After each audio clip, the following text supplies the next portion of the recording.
So here is an example question from a past exam paper. So we've got this curve, and it's just asked us to start with to find dy dx. So we should know how to differentiate term by term. So dy dx in this case, I've already done all this, I don't know why I'm doing it again. Dy dx in this case is, well, times by the power 3x squared. And maybe continue if you haven't paused the video already to finish this. Minus 3x, when we differentiate minus 3x, we just get minus 3. When we differentiate minus 1, we get 0. Okay, so that's the final derivative, 3x squared minus 3. Now the question says, find the gradient of the curve at the point where x equals 4. So dy dx, remember, is the gradient function. It tells us how to find the gradient. So resuming the video, we know that dy dx is the gradient function. When we plug x equals 4 into that gradient function, it just tells us the gradient. It's like magic. So we're going to take 4, we're going to square it, we're going to times it by 3 and subtract 3, because that's what the gradient function says to do. So maybe pause the video and check you get the right answer. 3 times 4 squared minus 3. 3 times 4 squared is 16. 16 times 3 is 48. Minus 3 is 45. So you should get an answer of 45 for the gradient of this curve when x equals 4. This is what we did in class. This is just a recap. Okay, we're going to look at something we haven't done in class now. So let's look at the next. Let's go back. Okay, so the curve with equation y equals 8x squared plus 2 over x has one turning point. Find the coordinates of this turning point and show you're working clearly. So, new language, turning point. Literally, when the graph turns. So if we have a graph here, it turns at 2 spots, here, and the other one is at the bottom there. So before this turning point, we have a positive gradient. After this turning point, we have a negative gradient. Okay? So we say that this graph has turned from being positive gradient to being negative gradient. Similarly, here we have another turning point because it goes from negative gradient to positive gradient. Okay? Here we have a maximum. So a maximum is a turning point, and a minimum is also a turning point. The maximum of a graph is where the graph turns. The minimum of a graph is where it also turns. So the question says that this graph, the graph of the question, the curve of the question, has just one turning point. Okay? So we need to find out where that turning point is. So we need to know a little bit more about turning points. So if you look here, if we were going back to the estimating gradients questions, so if I were to draw the tangent at the turning points, notice that I've drawn horizontal lines. And this suggests that the gradient at a turning point, being a minimum or a maximum, is 0. Okay? So the gradient at a turning point is 0, because if you look at the tangents I've drawn, the horizontal, the gradient of those tangents is 0. So the gradient at turning points is 0.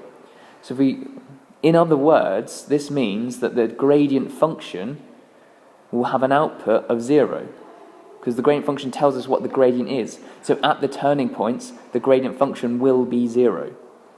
Okay, continuing on then.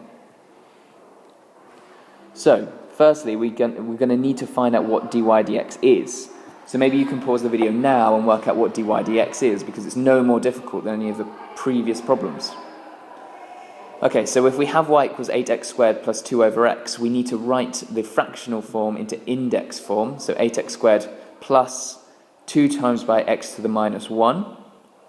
So now we can differentiate. So dy dx is going to be 16x minus 2x to the minus 2.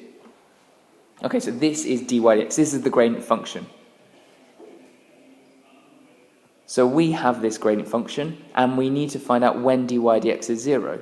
So if dy dx is 16x minus 2x to the minus 2, and we want dy dx to be 0, we can say that what we really want is for 16x minus 2x to the minus 2 to be equal to 0. It's almost like a simultaneous equation. Okay, so now all we have to do is solve this. So maybe you can pause the video here, see if you can solve it. So if you were to solve this, this is what you might do. You might add 2x to the minus 2 to both sides. Okay, you might then divide through... Well, actually, what I would do in this question is I would write the right-hand side and turn it back into a fractional form. So the left-hand side is 16x, and I would say, well, the right-hand side is 2 over x squared. From here, Well, so I'm just writing the steps that we took. From here, I might times by x squared. So I get 16x cubed is equal to 2. Okay. Check that you're happy with that. And now we're going to make x the subject. So firstly, we're going to divide through by 16. So get 2 over 16, which is the same as 1 over 8.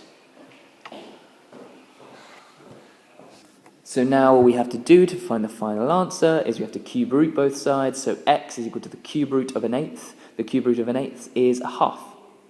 Okay, just write that more clearly. Excellent. So now we have the x value. This x value is the point, is when the gradient is 0. And when the gradient is 0 is when the graph turns.